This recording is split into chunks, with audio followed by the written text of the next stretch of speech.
Indonesia, bersatu dalam perbedaan, berpegang tangan dan berlari.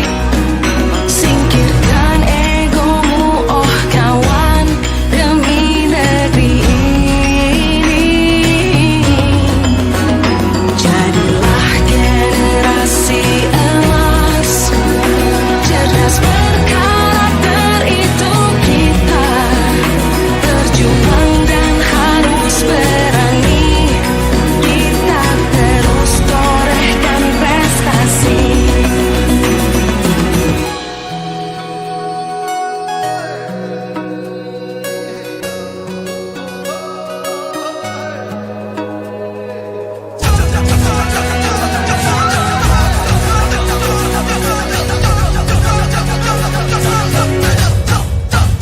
Kita pelajar Pancasila, kita bernafas dalam sila-silanya. Kita pelajar Pancasila, ayo kita jaga untuk Indonesia. Kita pelajar Pancasila, kita bernafas dalam sila-silanya. Kita pelajar Pancasila, ayo kita jaga untuk Indonesia.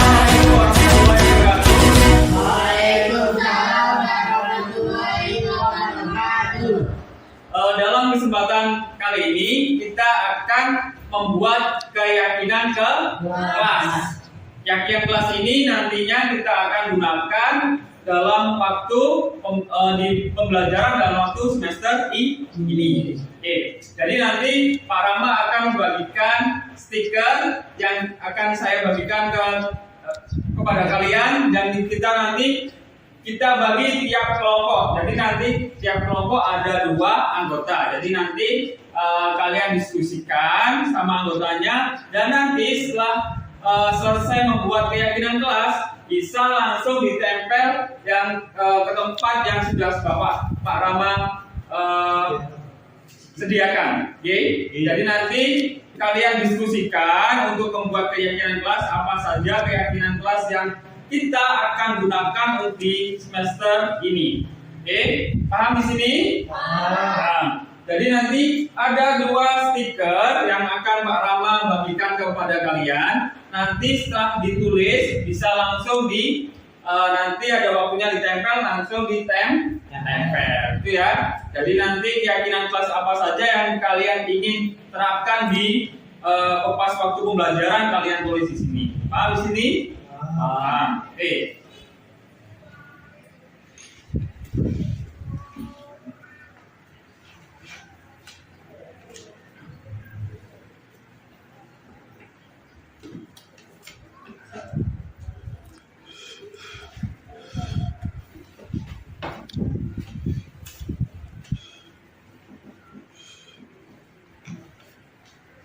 Bisa langsung ditulis di situ.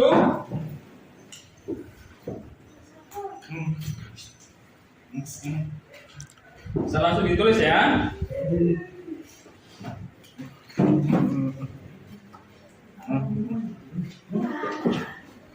Bisa langsung ditulis.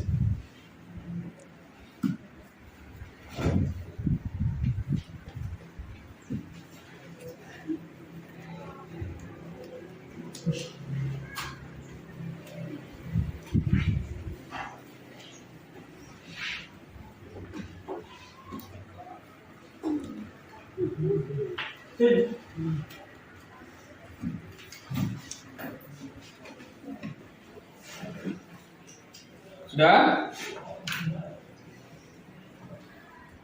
Oke, bisa ditulis. Ini ada 2 ya.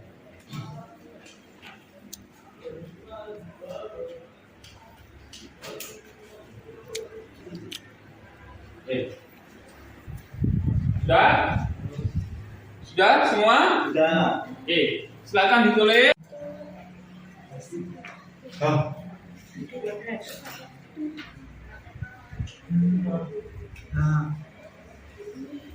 B. Means.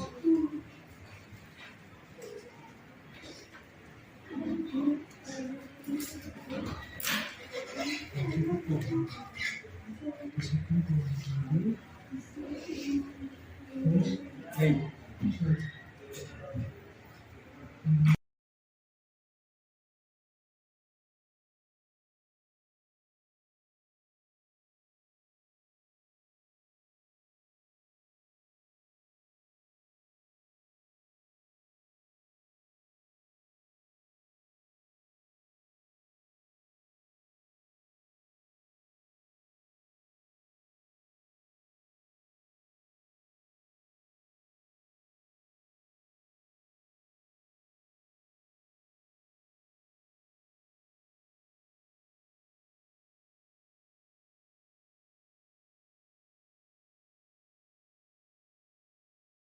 Oke, kita sudah membuat keyakinan kelas dari kelompok kalian tadi dan sudah ditempel. Nanti saya akan minta 2 orang untuk membacakannya. Jadi nanti ada perwakilan dari kelompok nanti untuk maju untuk membacakan keyakinan kelas yang kita sudah sepakati.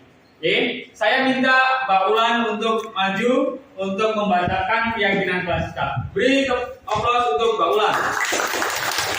Itu adalah keyakinan kelas yang sudah kita buat bersama. Nomor 1, hadir tepat waktu. Nomor 2, disiplin pada diri sendiri. Nomor 3, berdoa sebelum belajar. Nomor 4, peduli terhadap lingkungan. Nomor 5, mengikuti mengerjakan tugas tepat waktu. Nomor 6, aktif dalam pembelajaran. Nomor 7, saling menghargai perbedaan pendapat satu Itu sama tadi lain. keyakinan kelas yang sudah kita buat bersama. Supaya mudah-mudahan dengan keyakinan kelas kita yang sudah kita buat bersama ini, mudah-mudahan pembelajaran yang kita lakukan setiap harinya berjalan dengan lancar dan membawa kebaikan yang akan datang. Itu sehingga di lingkungan sekolah ini bisa menjadi tumbuhnya sikap disiplin yang positif. Itu saja. Kalau biasa mohon maaf. Saya akhiri. Assalamualaikum warahmatullahi wabarakatuh. Waalaikumsalam warahmatullahi wabarakatuh. Sekali lagi tepuk tangan buat kita semua.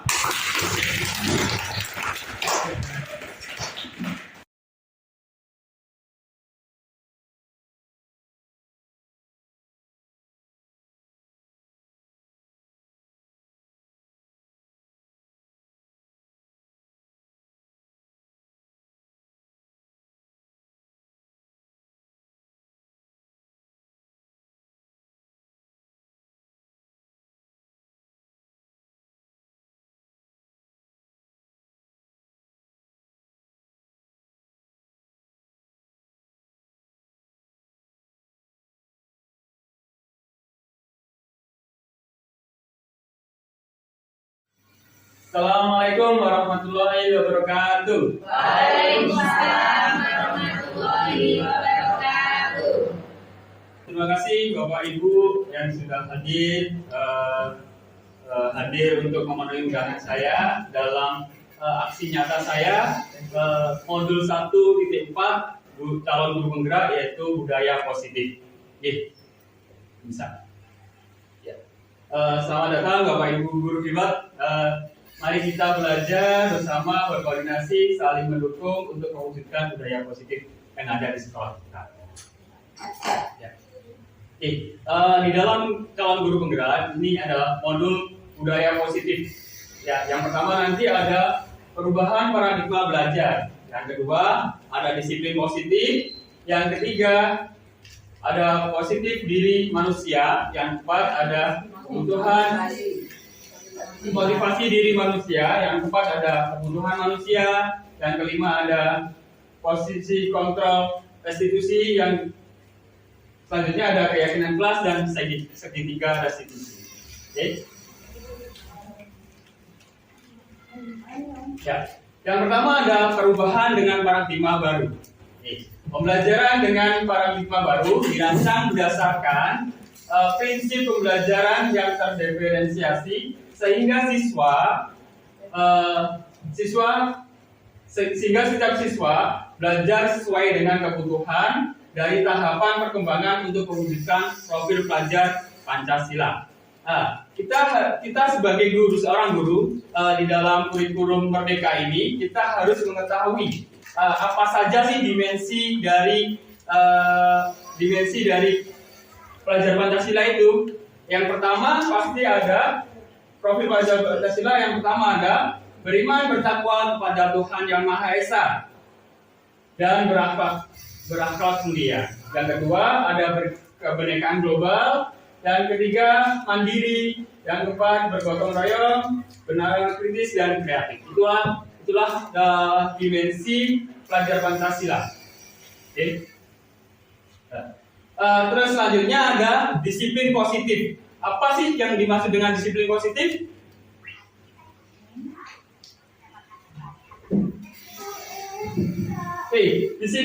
Disiplin adalah, makna kata disiplin adalah kemampuan memerintah dari diri sendiri dalam mengontrol, menguasai diri untuk memilih tindakan yang mengacu pada nilai-nilai yang kita hargai dengan penuh tanggung jawab tanpa terperintah orang lain. Itulah definisi atau makna dari kata disiplin. Ini adalah Ki Hajar Dewantara. Siapakah Ki Hajar Dewantara tersebut? Ya, Ki Hajar Dewantara tersebut adalah Bapak pendidikan kita. Beliau menyatakan bahwa di mana ada kemerdekaan, di situ ada disiplin yang kuat. Disiplin bersifat self-disiplin, yang artinya kita sendiri yang mewajibkan kita dengan sekeras-kerasnya. Tetapi itu sama saja sebab jika kita cakap melakukan self-disiplin. Tetapi jika tidak cakap melakukan self-disiplin, wajiblah penguasaan lain yang mendisiplinkan kita. Contohnya kepala sekolah atau yang lain.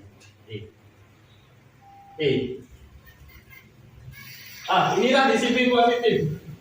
Kita sebagai seorang pendidik, tujuan kita adalah menciptakan murid yang merdeka. Syarat utamanya adalah disiplin diri. Jadi disiplin diri dari kita sendiri, mulai dari kita sendiri, sehingga mereka berperilaku sesuai nilai-nilai kebijakan dan motivasi intrinsik dari motivasi dari dalam diri kita sendiri.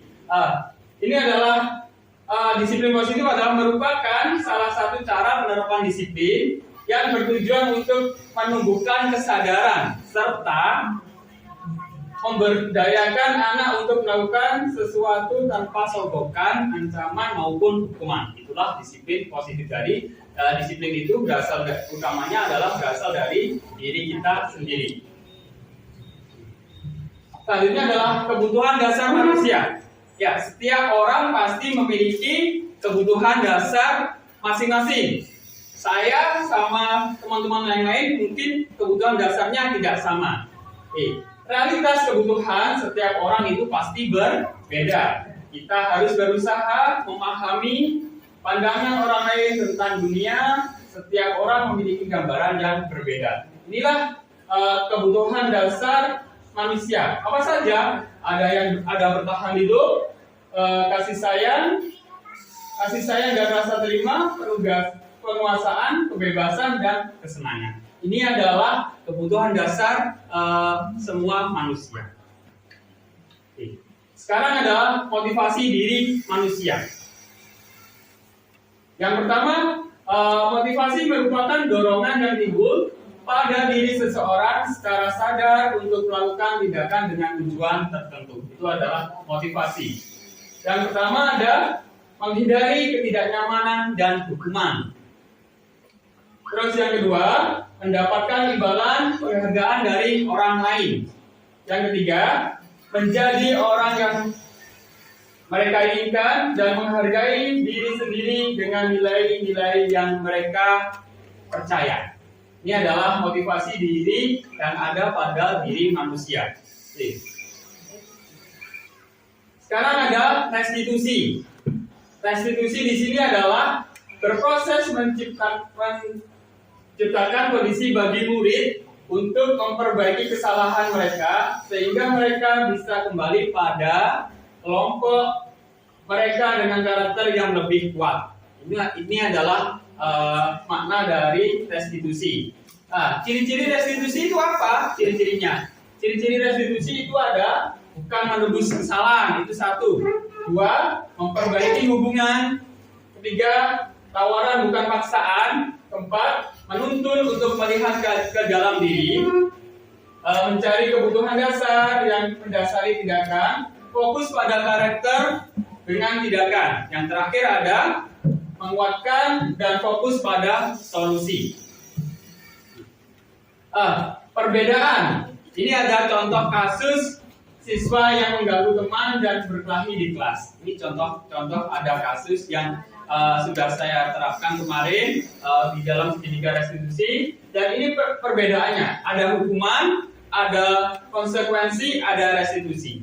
Apakah ini sama? Coba kita lihat. Yang kalau hukuman adalah guru menghukum berdiri di kelas, di depan kelas, atau menulis di buku tulis berjanji tidak bertengkar lagi sebanyak 100 kali. Itu adalah hukuman. Tapi kalau konsekuensi adalah guru memberikan konsekuensi untuk tidak mengulangi lagi dan berdiri di depan kelas. Itu adalah konsekuensi. Tetapi restitusi itu adalah guru menanyakan keyakinan. Jadi ada menanyakan keyakinan dulu, keyakinan kelas atau menanyakan diri dan membantu siswa menyelesaikan masalah. Bisa dibedakan antara hukuman, terus konsekuensi dan restitusi. Jadi kalau restitusi itu tidak langsung mengenal ke anaknya, tetapi ada tahapan-tahapannya. Jadi kita menanyakan keyakinan kelas apa dulu yang pernah dilanggar. Kalau enggak berkelahi berarti keyakinan kelas apa yang sudah kalian langgar di sini. Terus kedua, menanyakan masuk ke dalam masalahnya. Terus ketiga, baru mencari solusi yang dihadapi siswa tersebut. Oke. Sekarang ada 5 posisi kontrol.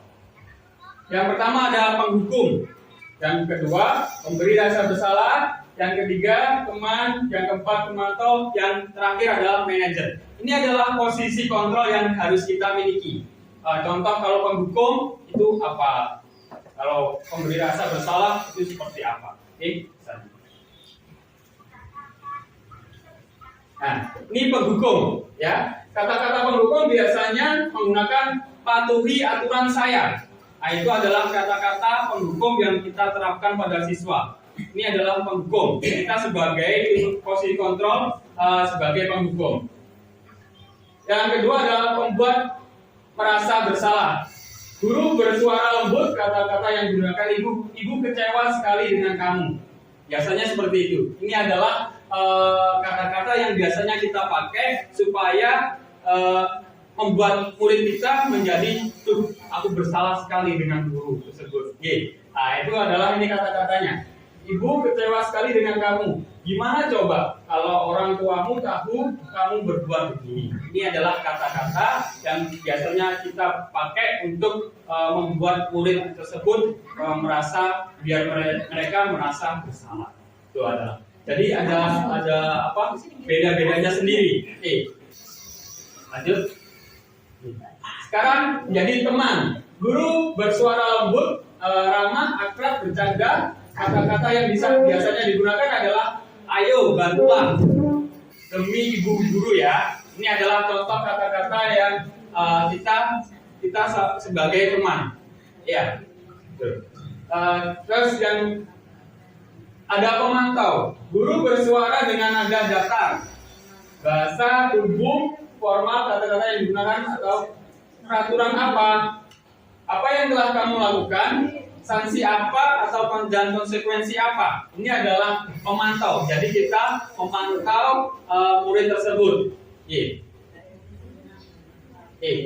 Yang terakhir adalah kita sebagai manajer. Kata-kata yang kita pakai kalau kita sebagai manajer yaitu apakah kamu mengetahui kesalahanmu?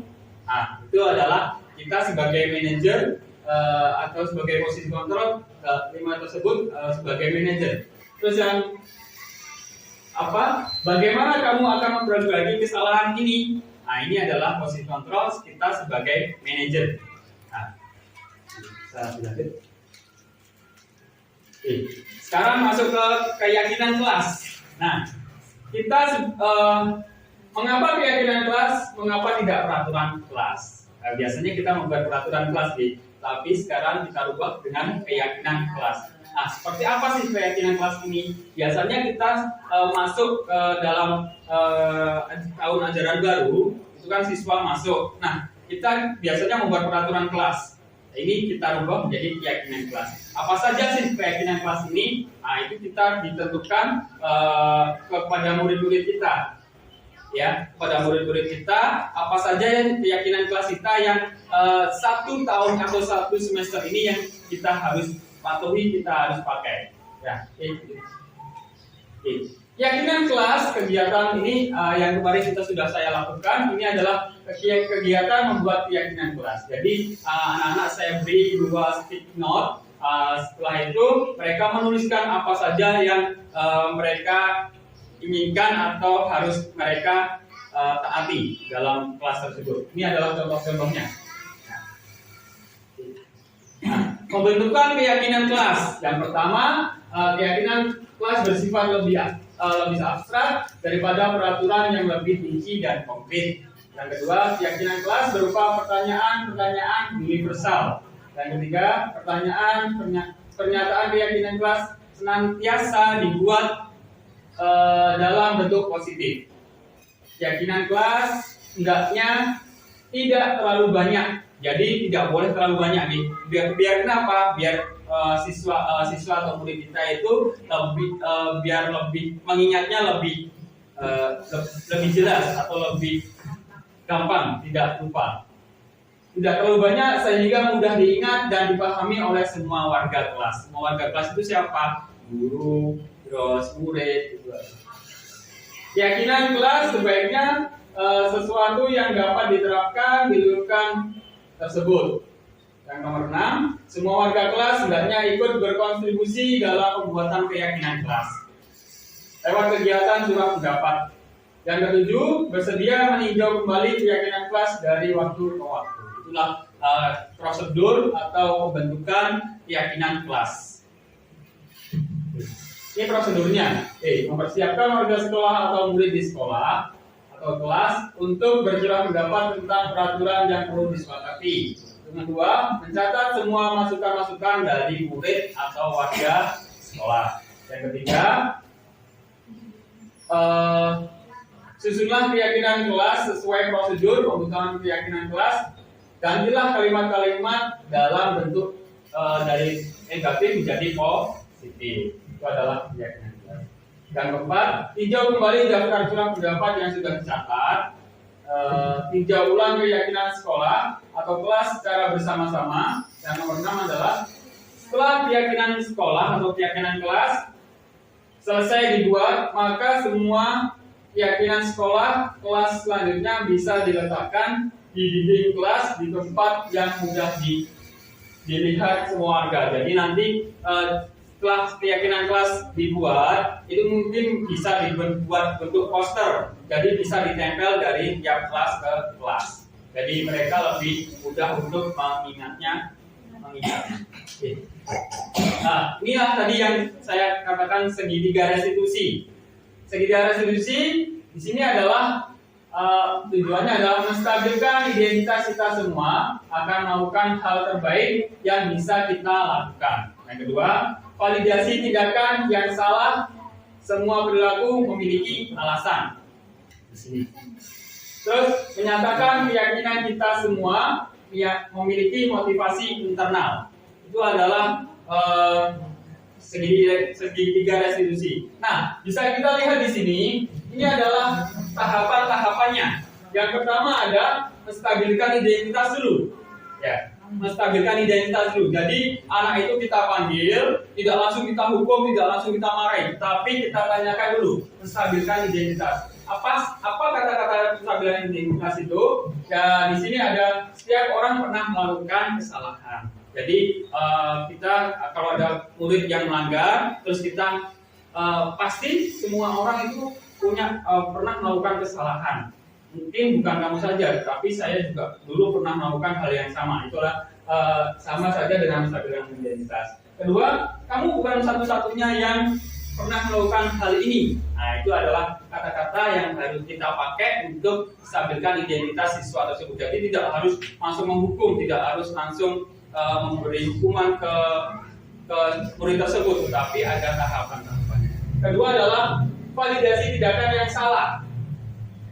Di sini kita baru mengetahui atau menjurus ke anak tersebut melakukan kesalahan. Kata-katanya yang bisa kita pakai adalah kamu tentu punya alasan mengapa melakukan itu. Nah, kamu pasti punya alasan kenapa kamu melakukan hal ini. Nah, itu adalah kata-kata yang bisa kita pakai untuk jadi restitusi tahapan yang kedua. Dan terakhir adalah menanyakan keyakinan. Sini, keyakinan kelas apa yang telah kamu langgar? Ya tadi. Keyakinan kalau anak itu anak itu bertengkar di kelas misalnya. Keyakinan kelas apa yang sudah kamu langgar? Keyakinan kelas apa yang sudah kamu tidak patuhi? Itu adalah menanyakan keyakinan di sini. Terus kamu ingin menjadi orang yang seperti apa? Nah, ini kata-kata terakhir.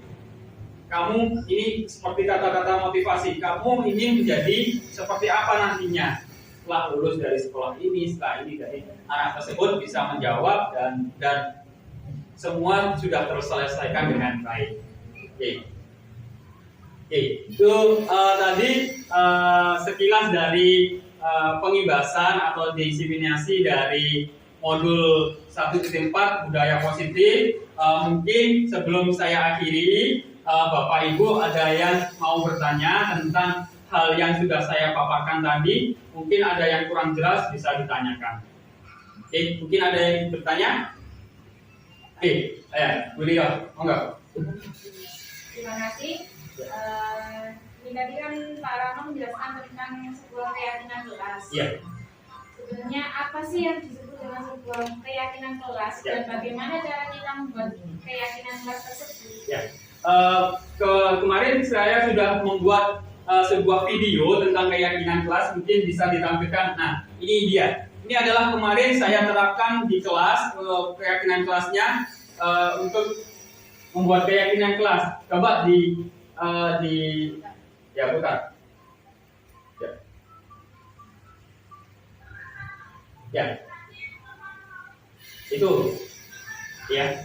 Jadi mereka membuat keyakinan kelas yang ada di stick note itu. Setelah itu ditempel di dinding atau ditempel di dinding. Setelah itu dibacakan oleh salah satu siswa. Setelah itu nanti pada waktu yang sudah tertentu bisa dibuat poster, lalu ditempel di dinding biar mereka itu mudah untuk mengingatnya keyakinan kelas yang sudah mereka sepakati. Itu sih Bu. Mungkin ada yang bertanya lagi?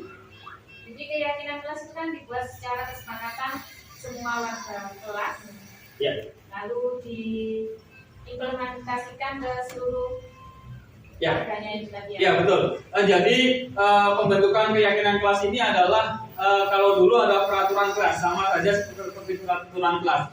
Tetapi keyakinan kelas ini adalah mereka sendiri yang membuat. Ya, jadi kesepakatan antara guru dan Iya betul. siswa. Jadi kesepakatan guru antara guru dan siswa dan harus dipatuhi oleh warga kelas.